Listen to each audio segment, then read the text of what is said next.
Chapter 4. A few minutes later, there was a knock on the door. Charlie answered it and found his best friend Sarah standing on his porch in her red and white striped bathing costume.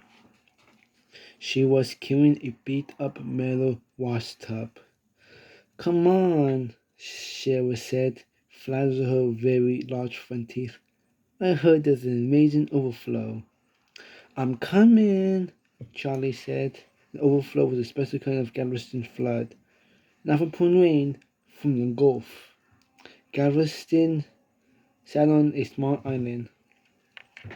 When Charlie saw the island on a map, he always thought of the noodles Mama made for their soup.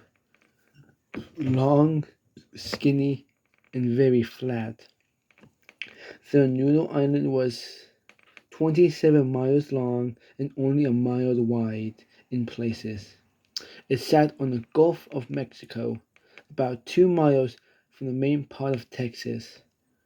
There was water all around them, the Gulf to the south and Galveston Bay to the north. Sometimes during storms and high tides, water from the Gulf overflowed and filled the streets near the beach. There was nothing better than an overflow, especially in the steamy summer. In a flash, Charlie had changed into his bathing shorts and tank top. He quickly peeled in on Lulu, still fast asleep, and waved goodbye to Mama and Papa. Have fun, Papa said. He loved playing in the overflows when he was a kid. "Let's go this way," Sarah said, taking the lead as they headed out from Charlie's house. Sarah had strong opinions about everything, like back in kindergarten when she announced that she and Charlie would be best friends forever. She could be pushy, but that didn't bother Charlie. He didn't have to think too hard when he was around Sarah. The street was busy, clogged with all kinds of wagons and carriages and buggies, but Charlie was used to it. Every street in Galveston was busy these days. It was the fastest growing city in all of the South. Papa had told Charlie that.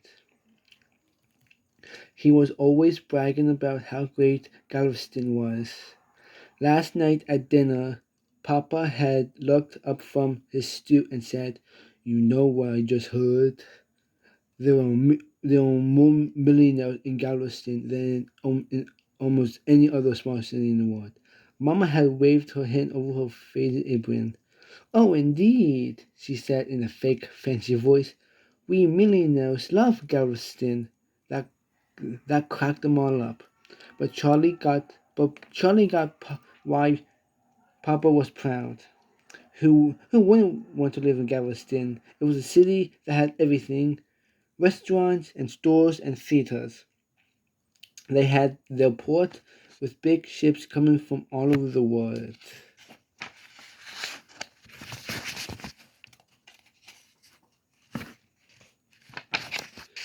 And the beach, of course. Miles and miles of the prettiest beach in Texas. That's what everyone said about the beach, which was on the Gulf side of the island.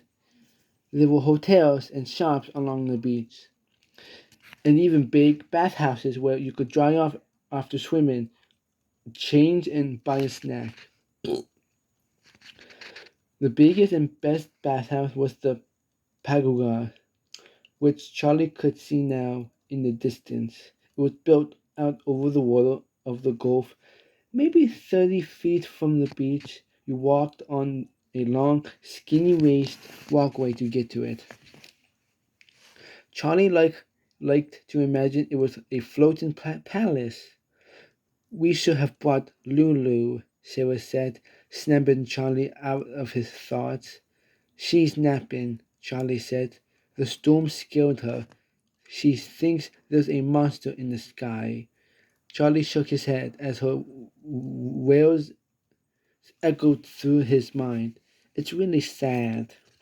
It makes perfect sense to me. Sarah said, blowing a hunk of her thick brown hair out of her eyes. Lulu doesn't understand what a thunderstorm is. And if you didn't understand the weather, a thunderstorm would be pretty terrifying. All that noise, and the clouds, and the lightning. Sarah was right, as usual. Think about it, Sarah said. She started half her sentences with those three words. Think about it. A long time ago, even the smartest people thought gods and goddesses controlled everything, including the weather. Gods like Poseidon? Gods like Poseidon, Charlie said, remembering the book of Greek myths Grandpa used to read to him. Exactly, Sarah said. Charlie's heart cracked a little as he thought of his grandfather, who died last year. He was a hero of the Texas Revolution. He was always telling stories about the battles he'd fought in. They all missed him. Sarah grabbed Charlie's arm and let out a happy cry. Look! The entire beach was covered with water, which had also crept up onto the streets. The water looked like it was 3 feet deep in places. It was a gigantic. It was like a gigantic swimming pool. Let's go! Charlie shouted. Chapter 5. Around 3 o'clock, the edge of the beach, Galveston, Texas. It seemed every kid in Galveston was in the water, swimming, splashing, floating on a raft or tub, racing a toy boat. Charlie and Sarah waded to the middle of the street, where the water came halfway up Charlie's thighs. This is the spot, Sarah announced, plopping the washtub down. She climbed inside and sat with her legs crossed. Charlie gave the tub a spin, and Sarah whirled around. Charlie floated around on his back while Sarah spun around in the tub. After a few minutes, he stood up and looked out at the Gulf. It had probably been churned up during the storm, but it was already calming down. Most days, the water seemed like a big, rippling pond. The tub had stopped spinning, and Sarah drifted towards Charlie. She sighed. Don't you think it would be fun to have a real ocean? She said. This is a real ocean, Charlie said. The Gulf is part of the Atlantic Ocean. I know that, Sarah said, giving Charlie a look. I meant with big waves we can ride on top we can ride on top of. Like in Hawaii. They learned about Hawaii in school. It was a bunch of islands in the Pacific that had just become a territory of the United States. The teacher had shown them a picture of someone in Hawaii riding on top of a giant wave on a long wooden board. Sarah stood up in the tub and held out her arms like the people in the picture. Look, I'm riding the waves, she shouted. And then she teetered. Whoa! She plopped into the water with a loud splash. Charlie laughed. He held out his hand and pulled her to her feet. Look, she said, giving Charlie a nudge. There she is. Charlie followed Sarah's gaze over to 3 girls from the class last year. His cheeks got hot when he recognized the one in the middle. Rosemary Clean. Charlie had a crush on her, and Sarah knew it. Rosemary had one of the best singing voices in the classes. Plus, her dad was kind of famous. He was the chief of Galveston's weather office. He come to the class last year to give a talk on weather. It was pretty interesting. He talked about different storms. Sarah asked about the big hurricane that had recently hit Puerto Rico, a big island not so far from Florida. They'd all hear about it, of course. Thousands of people were killed. Mama's church group collected clothes, and money to send there. Hurricanes are the most powerful storms in nature, Mr. Clean had said. But we never have to worry about a big hurricane hitting Galveston. It's impossible. Everyone in Galveston knew this. Mr. Klein was always being quoted in the newspaper. Charlie looked out at the Gulf now, remembering how Mr. Klein had explained it to them. He said that most big Atlantic Ocean hurricanes follow the same path. They form off the coast of Africa, chug across the Atlantic, then sweep over Florida, and then the east coast of the United States. These hurricanes can't reach Galveston because the winds will always pull them north, he said, and if a powerful storm does enter the Gulf, Galveston can be damaged. This part of the Gulf is too shallow for there to be a truly powerful wave.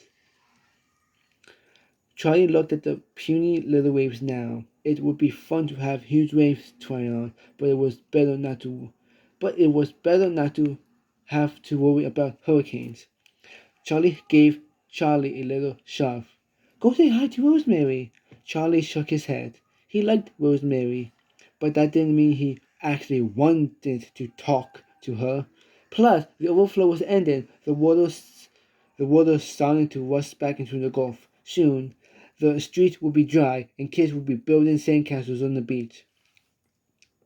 The current tugged hard on Charlie's leg, like it wanted to take him for a ride. He hopped into the tub, and if he was lucky, he could ride the current all the way from this flooded street down to the beach and into the Gulf.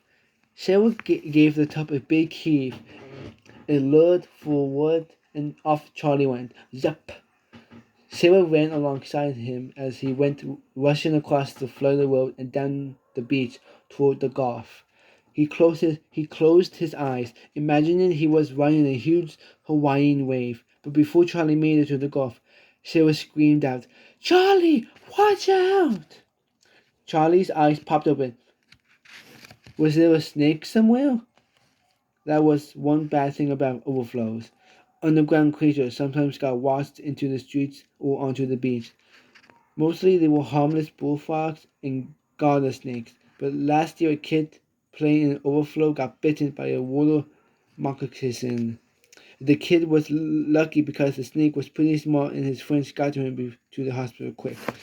Charlie looked up and his blood turned cold. It was not a snake. It was something much worse. Chapter 6. Golden Pots. He was standing in Charlie's path. In his hands, he gripped an enormous branch. The pointy tip was aimed right at Charlie's chest. A hot streak of fear shot through Charlie as he threw himself onto one side. The move tipped over the washtub, dumping Charlie into the water. With a sickening clang, one of the washtub handles smacked Charlie right in the mouth. He gagged as blood and salt water rushed down his throat. He came up coughing and sputtering. He struggled to his feet, and Sarah took him by the arm. His eyes stung, and everything was a blur. "Stop blubbering," Gordon taunted. "You're so weak." Then he broke out his high, ear-splitting cackle. "Ha ha ha! Ha ha ha!" Was this really funny to him? Charlie bleeding and choking. "Hey, Gordon, come on!" another kid shouted, and Gordon disappeared. Sarah led Charlie away from the water and off the beach. The water was all gone, leaving behind a muddy, mucky soup. They headed back towards Charlie's house. Charlie's whole mouth throbbed. To his amazement and relief, all of his teeth were still attached. His bottom lip felt nasty. It was split and swollen. Sarah didn't say anything as they walked along the crowded sidewalk. And when she finally looked at Charlie, her eyes didn't have the usual gleam. Gordon could have... Her voice cracked.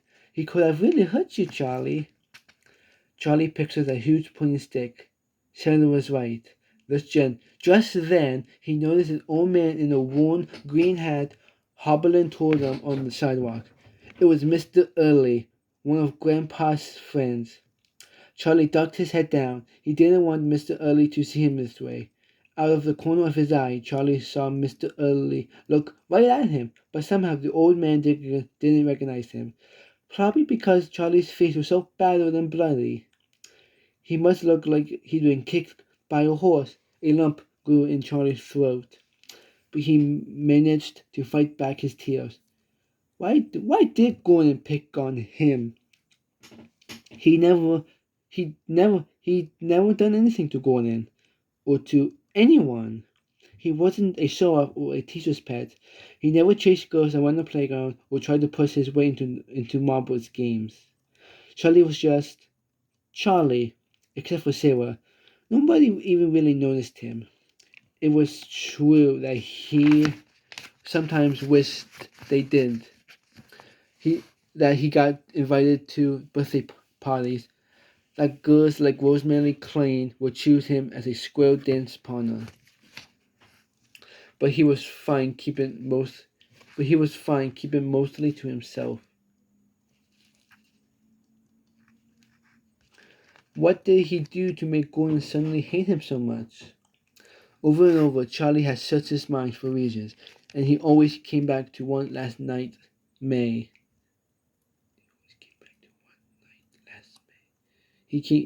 Charlie had been out for an after supper walk with Mama, Papa, and Lulu. Mama and Lulu were softly singing a song, and Mama and Charlie were laughing over some dumb joke they'd shared. In fact, they were laughing so hard people they passed were shooting them strange looks. This happened all the time. Can you two please have a little less fun? Mama had said, but she was smiling too. As they were passing an expensive restaurant, a fancy-looking man and a woman came out onto the sidewalk. A boy was trailing behind them, and the man was scolding him. I won't tolerate this. Charlie realized it was Mr. and Mrs. Potts and Gordon. Charlie wasn't surprised that Gordon was in trouble with his father. Gordon was rude to everyone, even the teacher, and people said Mr. Potts was pretty nasty himself. Papa had done some carpentry work in his office. That guy screams at everyone, he said, but Mrs. Potts was sweet. She and Mama had become friends when they worked together at church to collect clothes to send to Puerto Rico. Mama had even gone to the Potts house for lunch. They lived in one of the big mansions lined up along Broadway. They have electricity in every room, she told Charlie and Papa later. At Charlie's house, they still use kerosene lanterns. They have a telephone too. Charlie's family didn't have one of those either. Papa said those were just silly toys, a waste of money. They'll never catch on, he said. But Mama had kept the best part for last. They have a toilet that flushes. Even Papa was impressed with that. Charlie's family still used the privacy, a little shack a few feet outside the back door of their house. Inside was a hole in the ground with a wooden seat on top. It wasn't too bad, except for hot days in the summer and the time Charlie opened the door and there were two raccoons inside. On that night, outside the restaurant, Mrs. Potts had smiled and waved, and Mr. Potts had said a gruff hello. I hope you'll come over again soon, Mrs. Potts had called to Mama. Please drop by any time. I'm still dreaming about those ginger snaps you bought. Charlie had noticed that Gordon ignored them all. But that wasn't unusual. Gordon had never paid any attention to Charlie until the very next day when it all started. Gordon glared at Charlie, shoved him on the way out of recess, pelted him with spitballs. Each day was a little worse. Sarah convinced Charlie to tell the teacher. The day after that, Gordon called to Charlie. Hey, I have a friend for you. Charlie looked over. Thud! Something hit him in the stomach. A dead rat. A big, rotten rodent crawling with maggots. Luckily, school ended the next day, and Gordon disappeared from Galveston. Charlie shivered now as he and Sarah walked along. Even though the sun was blasting down, Sarah looped her arm through Charlie's. Charlie had hoped Gordon would forget about him over the summer. Obviously, he was wrong.